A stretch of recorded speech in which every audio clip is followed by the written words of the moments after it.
Tämä on Kahjona kahviin. Tänään me ollaan yhteistyössä Warrior Coffeen kanssa. Warrior Coffee paahtaa kahvia ja myy kahvitarvikkeita myös Death Before Decaf -nimikkeellä. Ja tänään me valmistetaan kahvia Aeropressillä. Meillä on Warrior Coffeelta heidän perulaista keskipaahdettua kahviansa. Mä kehittelin tämän reseptin jo Death Before Decafin kolumbialaiselle kahville, mutta tämä toimii oikein hyvin kaikille näille eteläamerikkalaisille keskipaahtoisille kahveille samalla lailla. Pidemmittä puheitta ruvetaan valmistamaan kahvia. Eli kahvia otetaan 16 grammaa.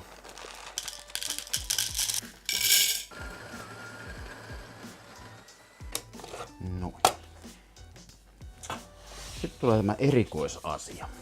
Nimittäin tällainen kahvisihtain kuin Kruve on joitakin aikoja sitten saapunut kahvilaboratoriooni.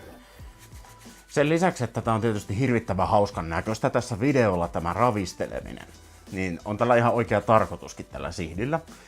Nimittäin kun yksikään mylly maailmankaikkeudessa ei tee tismalleen samankokoisia kahvikappaleita, niin tällä on tarkoitus nyt sitten erottaa yläkerrokseen epäoptimaalisen karkeat kahvimuruset ja alakerrokseen hieno pöly.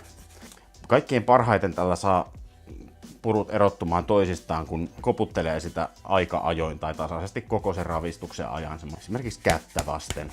Tämä on nyt varmaankin valmis.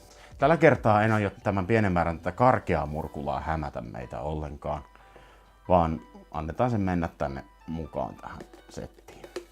Sitten tuossa suurin osa tämä tasainen keskikerros.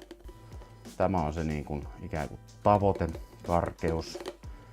Nyt tätä kahvimujua jäi tänne tällainen muutaman pari hassua grammaa. Ja tämän voisi tietysti heittää pois, mutta mä vähän vastustan sitä, että heitettäisiin kahvia pois. Mä olen yrittänyt löytää tavan, millä me saadaan hyödynnettyä myös tämä muju ilman, että se olisi tarjoamassa hirveän yliuuttunutta makua.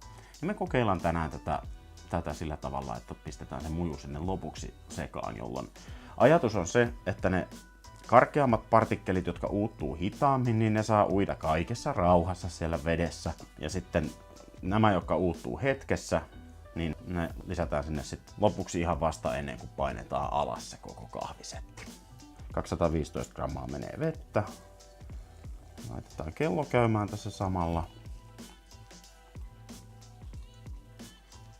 Sekoitamme häntä tällä reippaasti tässä vaiheessa.